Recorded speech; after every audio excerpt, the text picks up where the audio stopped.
So in this video, we're going to go over how to fill out a lot of the standard divorce pleadings to initiate a divorce case. And then I'll also go over the standard pleadings for a defendant who's going to need to file an answer and cross-complaint and respond to a divorce case. So I'm going to share my screen here. All right. So with the initial filing, there are a number of forms, and I'm going to be looking off to the right. I've got a second screen over here. So there's a summons, complaint. You also might hear my dog Ziggy barking in the background. Summons, complaint, divorce, the automatic orders, and then a blank appearance. Those are kind of the very basic forms that need to be served on a spouse. So let's first go over the summons.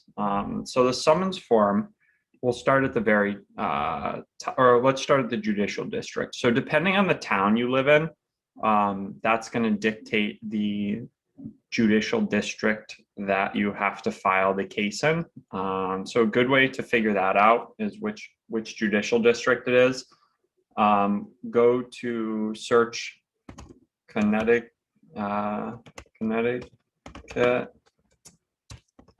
Judicial Directory. And then you're going to go down to the directory. They redo them every year. So depending on when you're watching this, you'll have a new one. And then down here, you can do, it looks like it's on page 71 of this, but the best way to find it is Control F and then type in a random town. So depending on where you live, where either you or your spouse lives, so you can file it in the judicial district relevant to either where you or your spouse live if you don't live together. So the towns here are here, and then you're going to do it based on the judicial district. So all of the family cases are filed in judicial district. So this right here will tell you where you're going to file. So if it's Brantford, for example, you're going to file in New Haven. Bristol goes to New Britain, etc. So you're going back to the summons. You're going to fill out the judicial district, and then a lot of them, it's going to ask where. Where it go? So the judicial district, and then so that's the town where the judicial district is. So if you go back to the directory, let's take the judicial district of Fairfield, for example. The Fairfield Judicial District is not in Fairfield, it's actually in Bridgeport. So you would type in Judicial District of Fairfield at Bridgeport. So but like New Haven is in New Haven, so this would be New Haven and this would be New Haven. So a good way to do it would just be to search the judicial district where your case is. Just like do a Google search and find out where it's specifically addressed. And if it's addressed in a town other than the title of the judicial district, that's the town you'll fill in for the at location. And then another thing you need to figure out is the return date. So return dates are always on Tuesdays, and you essentially have to serve a divorce 12 days before a return date. So, you can pick any day and fill this out. And I usually go like 4 to 6 weeks out just to give us enough time to get the service done. So you can just put in any Tuesday, like a month out or 6 weeks out or something like that. And then just check off what you're pursuing here. Usually it's a dissolution of marriage. And then back to over here, you're going to put the town of the judicial district, and then you're going to put the address of the court, and then you're going to put the plaintiff's last name. So the plaintiff is the person who's filing the divorce action. So you're going to put their name here, last name,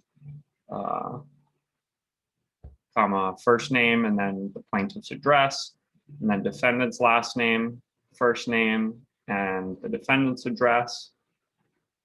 And then scrolling down. So if you're filing this self-represented, you're actually going to want to take this paperwork to the court because you have to sign it in front of the clerk. So yeah, you're not going to want to sign this until you bring it to the courthouse. So they're going to put the date, and this is the part that gets signed by the clerk, and they're going to put their name here. Or if it's an attorney, so if our office, for example, is filling out the summons, this is where the attorney would sign and put Commissioner of Superior Court if it's an attorney signing. But if you're self-represented and it's a clerk signing, then they would check off that box, and then you're going to put the name of the attorney or clerk who's signing it. And then if it's an attorney filing the case, so if our office, we would put Dolan Divorce Lawyers here, and we would put our juris number. But if you're self-represented, you would put your name here. You don't have a juris number. And then the mailing address is either the mailing address of the attorney. So we would put our mailing address, or if you're self-represented, you would put your own address, and same with the email address and telephone number. If you're self-represented, you put your email and telephone number. If it's the, our office or any other attorney filing it, they would put their email address and telephone number. And then here you can, check off whether you want to accept pleadings electronically. Generally speaking, we do in this day and age. If something is filed, we would want it to be emailed to us, or you probably would want to have it emailed to you rather than coming in the snail mail. And you can check this box off, and then ultimately the plaintiff is going to sign down here. Also, again, you're going to want to sign this at the clerk's office if you're self-represented, or if an attorney is signing on behalf of the plaintiff, they can sign here, and then also sign down here and date here. So that's basically how the summons is filled out. So the next form is the complaint. So I'm going to show you two complaint forms. One is kind of the court form, and then I'll also show you the Word version of a different form that we use internally and a lot of attorneys use. So filling out the complaint, you're going to want to check off the complaint box here, and then a lot of this is the same. So Judicial District, you're going to fill out the return date. So when you're initially filing a case, you've not been assigned a docket number yet. So you can just leave this section blank. You're going to put the plaintiff's and defendant's name. So obviously, when a lot of people get married, one of the spouses may take the name of the other. So, generally speaking, it's a wife takes the name of the husband. So if somebody has taken the name of their significant other after a marriage, you're just going to put their birth name here. If it's, if they took, you're going to put their prior name or birth name if they took the name of their spouse. You're going to fill in the date of the marriage, the town, the city and state where the marriage took place. And then here on number 5, you're going to check the boxes to establish. Connecticut has different requirements for establishing jurisdiction to a case. Generally speaking, it's Connecticut has jurisdiction. The most common one is if you've lived in Connecticut for the last 12 months. So you can just check that off right there. And then, these are some other bases for jurisdiction. It's one that we sometimes use if parties have lived in Connecticut for less than 12 months. You can base it off of the marriage breaking down after one of the parties moved to Connecticut or both moved to Connecticut. And in that situation, you don't have to have 12 months of residence. If you can just say, okay, I've only lived in Connecticut for 6 months, but our marriage broke down 4 months ago, then you can finalize a divorce in Connecticut. But you can always file, no matter how long you've lived in Connecticut, you can always file as long as you've established residence here. It's just in certain situations, you might not be able to finalize your divorce until you've been here for 12 months. But again, this is kind of a way around that if you could say your marriage broke down after you moved here. And then generally speaking, we just check off the marriage broke down due to irretrievable breakdown, but sometimes you might put other reasons for the breakdown of the marriage. Here you list some additional background information. So if you don't have kids, there's no kids issue of the marriage. You would check this box off here that there's no kids. Or if you did have kids, but they are over 23, then you would check off this box. And then if you do have minor children, you would check off this box and you would put their name and date of birth. And then, so that's for kids who are under 18. And then down here, sorry, I don't often use this form. We usually use a different form, which I'll go over in a minute.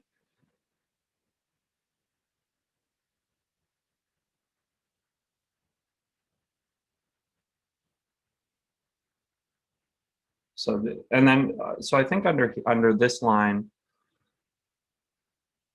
yeah, so so any kids who are over 18, but below 23, you would also list them here.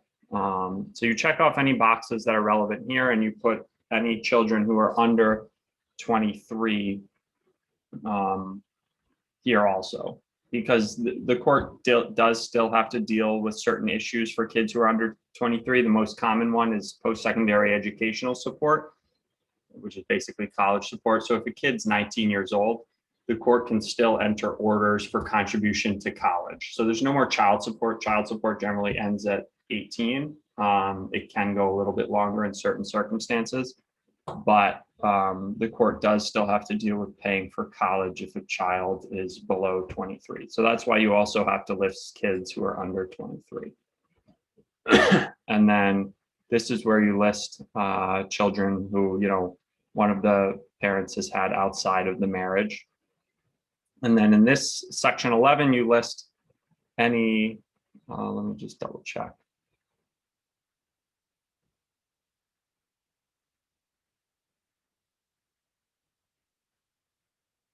All right, so this box, you just check off, you write in any third party who has a custody claim to the children or to any child. Usually that's left blank in most situations. And then here's where you check off if you've ever received state assistance or town assistance or Husky health insurance. So you would just check off any boxes that are relevant. And if you have, then ultimately you will have to fill out another form, which I'll go over in a little bit.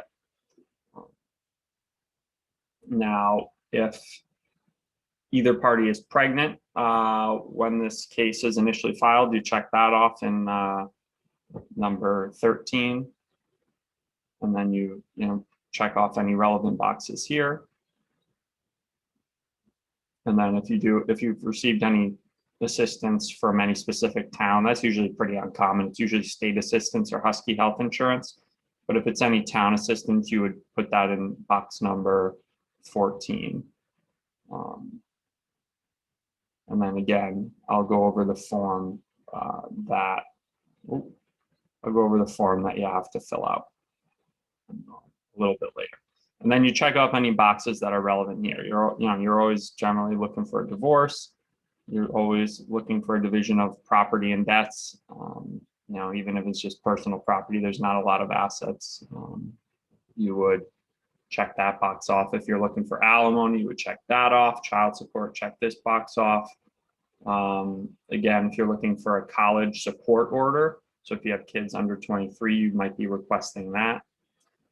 If you are, if you took the name of your spouse and you want to restore your maiden name, you would check that off. It's not super important. You can always, even if you leave that blank, you could decide to restore your maiden name later. Then here you check off any boxes relevant to what you're looking for with regard to custody. So usually it's joint legal custody that parties are seeking, and you're also looking for a parenting plan to sort out how decisions are going to be made about a child. Legal custody is basically decisions about, where a kid's going to go to school, doctors they're going to see, religious upbringing, things like that. Then you're also going to check off what you're looking for primary residence. So you or if you're an attorney and your client is looking for primary residence, you would put, with the mother or plaintiff or however you want to word it. And you can check off visitation, and then generally speaking, you're looking for a parenting plan. But sometimes people are looking for 50-50 custody, so you can just leave that blank. And then this is going to be signed down here. So if it's an attorney filing the case on your behalf, the attorney will sign and put their information here, their juris number, etc. And then, but if you're self-represented, you're gonna, put all your own information. And generally speaking, I would wait until, again, if you're self-represented, you're going to want to take this paperwork to the clerk's office to have it reviewed by the clerk before you serve the pleadings. And just to kind of back up and give a order of operations, you first draft all this paperwork, and if you're self-represented, you take the pleadings to the take the pleadings to the clerk's office to have them review it and sign off on it. And that's not, the case isn't filed at that point. You're just having them review it and sign off on it. Or if you're an attorney, you don't have to take it to the clerk's office, but you fill out all these forms. And then after that, you serve your spouse or have them sign a waiver of service form, one of the two. So service is basically a marshal goes and brings the paperwork to their house, or, has them served in hand. But in lieu of that, you can also have your spouse sign a waiver of service form, basically saying, like, I'm aware of the divorce, I received the paperwork, and I don't need to be officially served by a marshal. So then it's not until after that, after you have your spouse served, or, our client's spouse served, we don't file the divorce until after that. So at that point, once you've already finished service and you either have a return of service, so a return of service is a piece of paper that a marshal gives you or us that basically says, service was done on so-and-so a date. So that form, or a waiver of service form signed by your spouse, those forms then are brought back to the courthouse with all of these initial divorce pleadings. And at that point, you file the case. And there's, as of 2021, there's a $360 filing fee. So that has to be submitted along with all of these pleadings at the time of the divorce. So it's not until that time that you're assigned a docket number and the case is filed. So I digress, back to this form.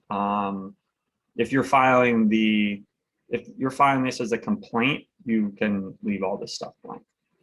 So that's the complaint form. So this is the form you're going to want to usually fill out if you're a self-represented party.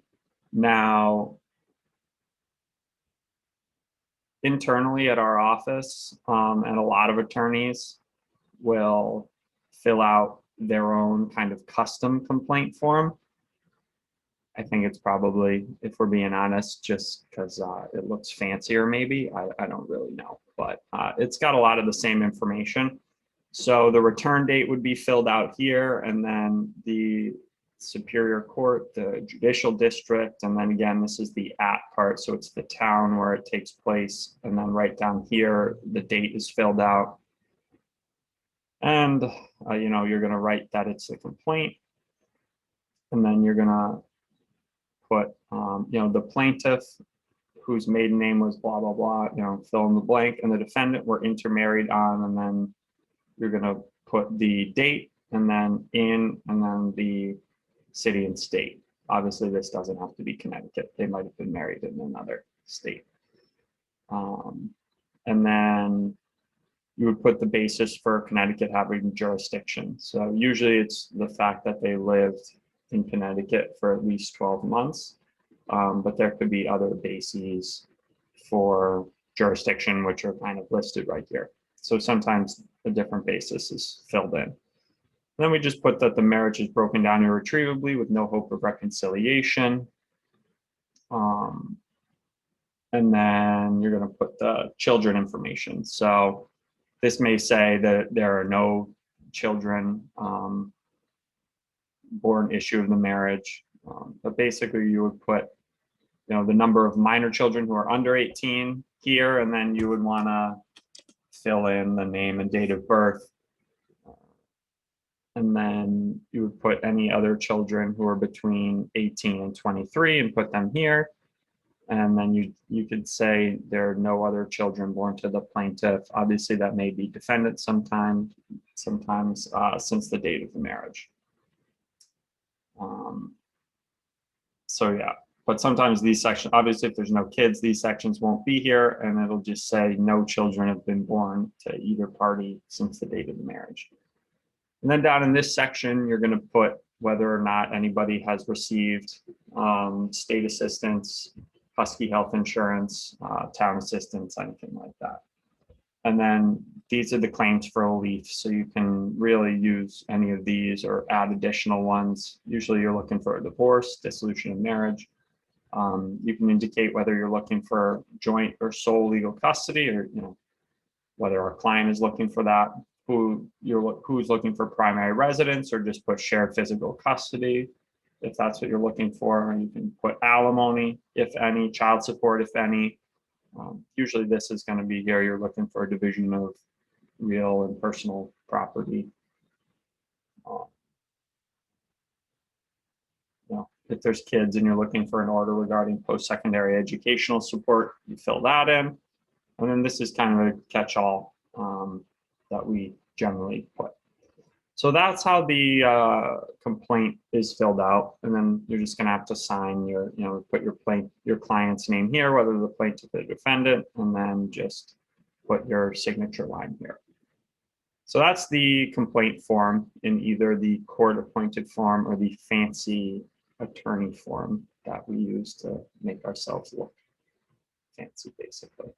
All right, so that is filled out, and then we've got the automatic orders. So you have to serve your spouse with a copy of these automatic orders, and we're not going to go into them in detail now. I will in another video, but basically, as soon as the divorce, I think these go into effect as soon as for the plaintiff, they go into effect as soon as you sign the complaint, and then if you're a defendant, they go into effect as soon as you are served.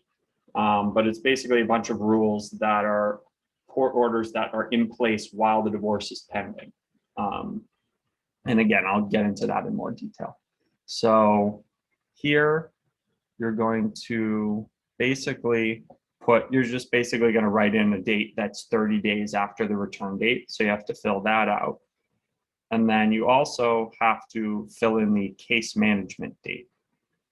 So the way you find that is you can do case management dates.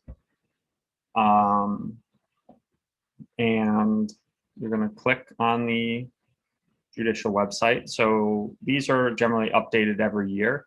Honestly, in 2021, this is immediately post-COVID, the case management date really isn't even used that much anymore. But we still fill it out in the form. And just so you know, a lot of these court forms are updated periodically. So when you're filling these out, the forms we're using in this video may be out of date by the time we're shooting this video. So, or by the time you're filling out these forms, the ones in the video may be out of date. So you can generally find the forms by just going to the judicial website and going to family. So let's take a summons, for example, and click here. And you can actually see when the form was updated. So right here, it has the month and the year that the form was updated. So they updated this summons form in December of 2020. So anyways, back to the case management date, finding that. So a case management date is basically 3 months after the return date, and it's a date by which, you know, everybody's supposed to go into court and come up with kind of a schedule of when, you know, when discovery is going to be exchanged by. It basically puts a timeline on the case, and we can get into that in more detail in another video. But the case management date is different depending on the judicial district where you are. So it's based on your return date. So let's take the March 23rd, 2021 return date, for example. So this actually gives you the date. So this will, I guess, make it easier for on that automatic orders form. It'll tell you what the date is. That's 30 days later. And it'll also tell you the corresponding case management date depending on what judicial district you're in. So depending on the judicial district, the case management dates are always the same day. So in Bridgeport, Danbury, Meriden, and New Haven, it's always going to be a Tuesday. For Milford cases, it's always going to be a Wednesday, etc. So again, I don't even know what date I said before, but let's say it's a March 23rd return date and it's a New Haven case. So you scroll over here and June 22nd is the return date. So that's what you would put here. You would fill in June 22nd. And that's pretty much it as far as how you fill out the automatic orders form. Then you also have to serve, you know, if you're filing a divorce case, you have to serve your spouse with just a blank appearance form. So you can pull this off the judicial website. It's just a blank appearance. And those are kind of the basic forms. Now, if your spouse lives out of state or you don't know where your spouse lives, you don't have a way to track them down, you would have to fill out a motion for order of notice. And this is basically asking the court's permission to serve your spouse in a non-traditional way. So again, I've already explained how to fill out all this information. But when you're filing this, you probably won't have a docket number yet, so you can leave this blank. And you're going to put, you know, whether you're, generally speaking, you're going to be the plaintiff, you're looking for a divorce, but you might be looking for something else here. So if you do know where they live and you're going to serve them out of state, you're going to check this box here and you're going to put, you know, all of their information. And you're going to ask the court's permission to either serve them by certified mail. Well, it's not you who's going to be serving them. It's a marshal, a Connecticut marshal who would be serving them by certified mail.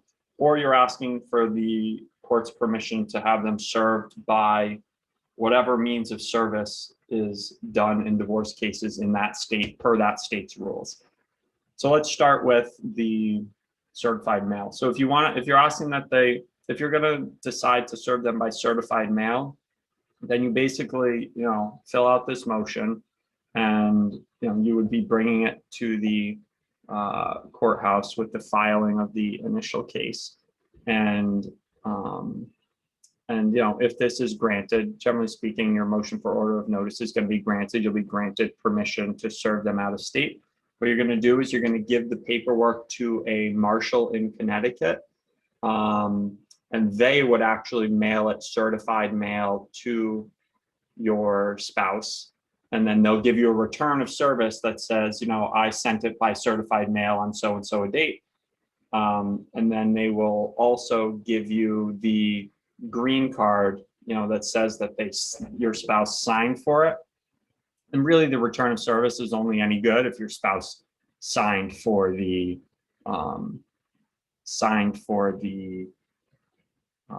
piece of mail that they got. So I wouldn't, you shouldn't bring the pleadings back to the courthouse and, you know, file the case until you have a return of service, but you also have the green card that confirms that the defendant accepted service. So that's one way to do it. Or I think it probably says here, or by an authorized person in the state where the party to be notified lives. So you can also, rather than having a marshal in our state do it, you can go to whatever individual is responsible for service in the other state. So let's take Massachusetts, for example. I'm not positive if this is the case, but I think in Massachusetts, it's a sheriff who does the service of divorce pleadings. It's not a marshal. So in that situation, you would have to find a sheriff in Massachusetts who can basically take the pleadings and serve the defendant. And then that sheriff will give you a return of service that says that they completed the service. Or in some other states, you don't need a marshal or a sheriff. You can just use a process server. So, you can then, if it's a state that allows service of a divorce via process server, you would give the process server all the pleadings and have them file the case, and then they would give you a return of service. So that's how this works. Or if you have no idea where your spouse lives, you would check off this box and you would say that the address is unknown, all reasonable efforts to find them have failed. Check off the box, the steps you've taken to track them down, and then you ask for service by publication. So in that situation, you don't have to actually give the person, if you can establish reasonably that you've made an effort to find the defendant and you can't, then you don't have to actually serve them. You can serve them by publication on the Connecticut Judicial website on their list of notices here. So yes, that is the motion for order of notice.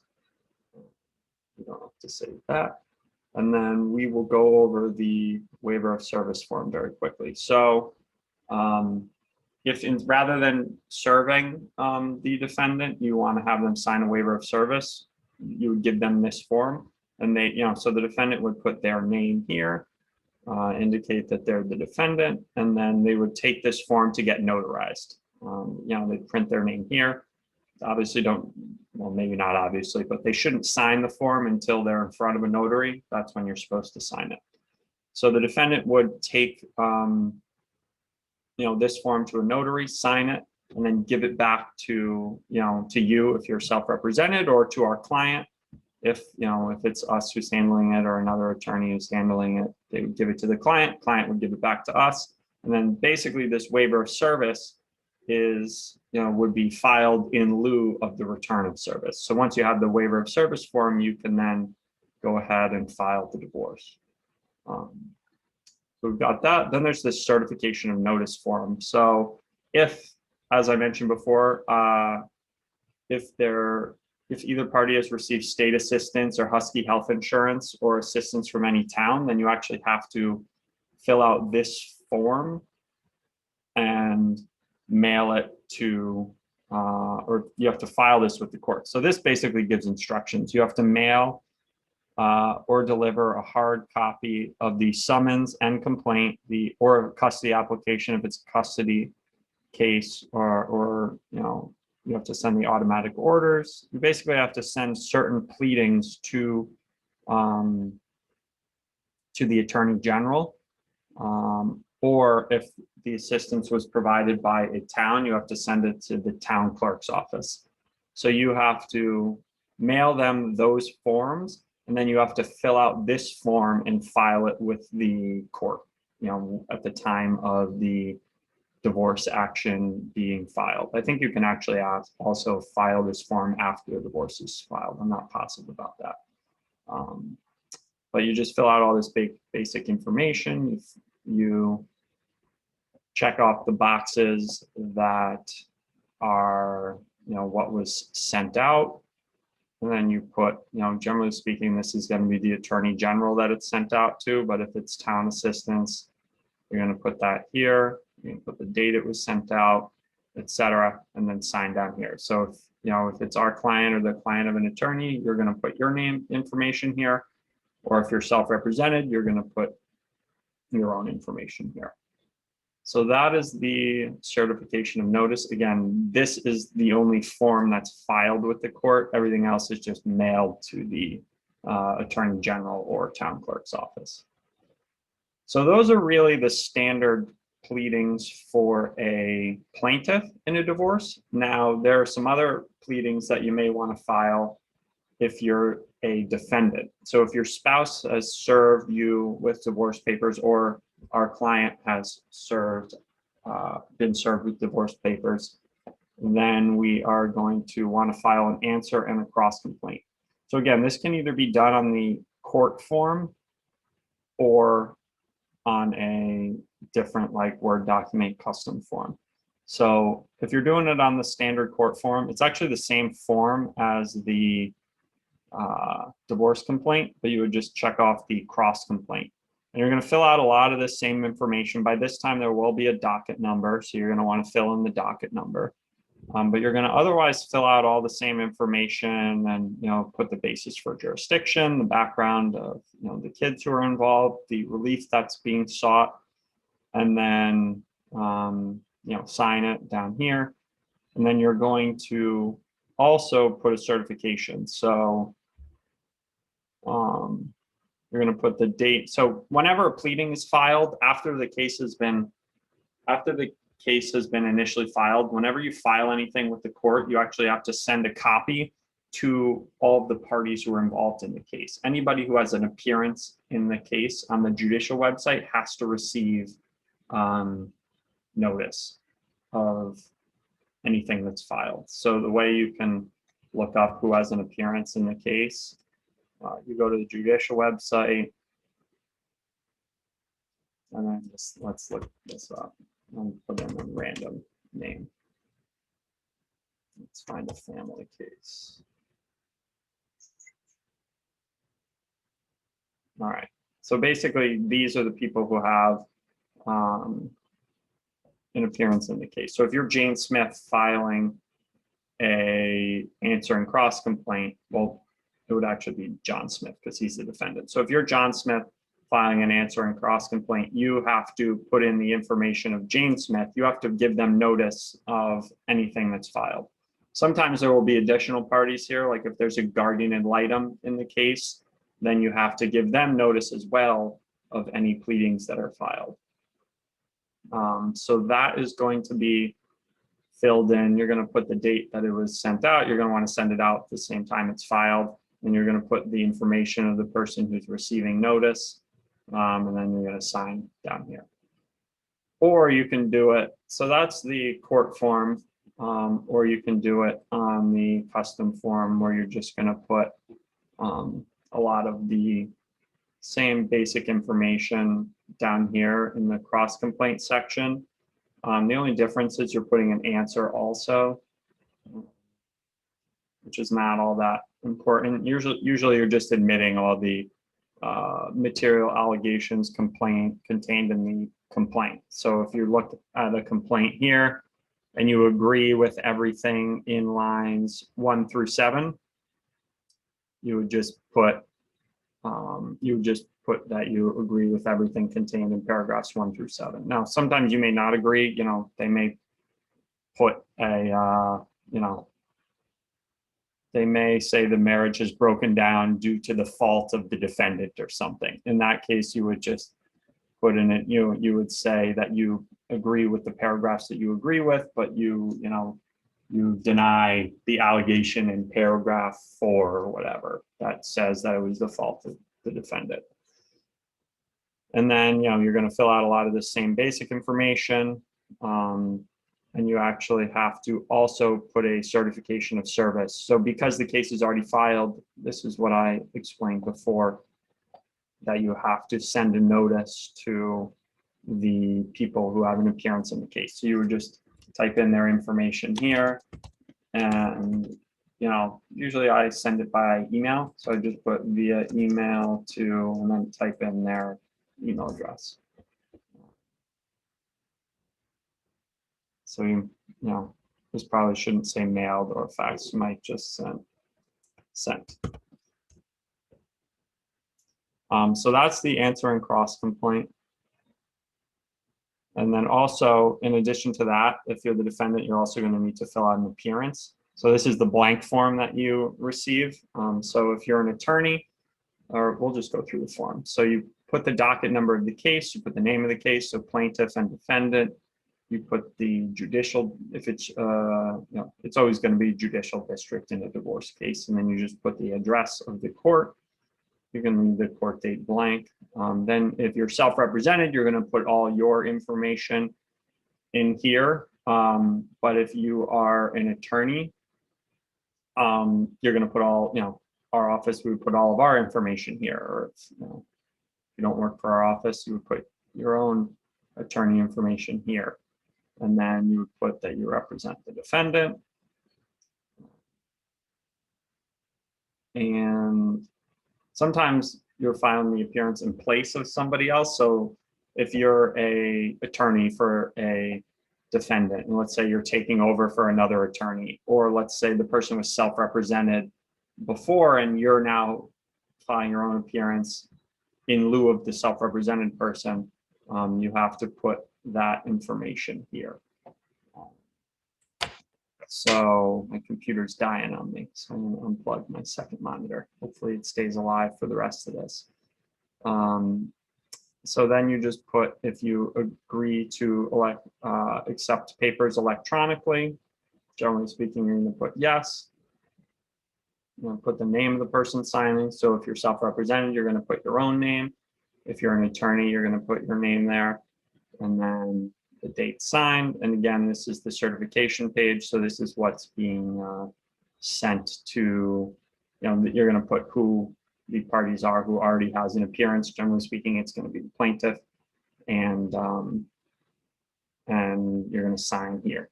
So as the defendant, you're generally filing the appearance and the answer and cross complaint. And the reason an answer and cross complaint is important is that if you don't file that, and let's say the plaintiff, your spouse plaintiff, decides that they want to withdraw the case, if you haven't filed the cross complaint and they withdraw the case goes away, it's gone. And then, by that point, you may have wanted to actually go through with the divorce. And if they withdraw it, then you're kind of out of luck and you have to start from square one. But if you file a cross complaint, then if the plaintiff withdraws the case stays in place. So we always file cross complaints, and it's just a way to protect against the plaintiff filing a withdrawal. And something else I didn't mention is if there's a prenup in the case, it's very important that you plead the prenup. So either in the complaint or the cross complaint, you want to mention the fact that there is a prenup in place and you're seeking enforcement of that prenup. Because if you don't put that in either the complaint or the cross complaint, then you can't seek enforcement of a prenup. And there's certain time requirements within which you have to file there's certain time requirements within which you have to plead enforcement of the prenup, either as the plaintiff or the defendant. So you want to make sure you follow those requirements if you're seeking that enforcement. And we'll get into that in more detail in other videos. So but that's basically that's essentially the basic divorce pleadings for the initiation of a case, or as a defendant for the, initiating a cross complaint and appearance as a defendant.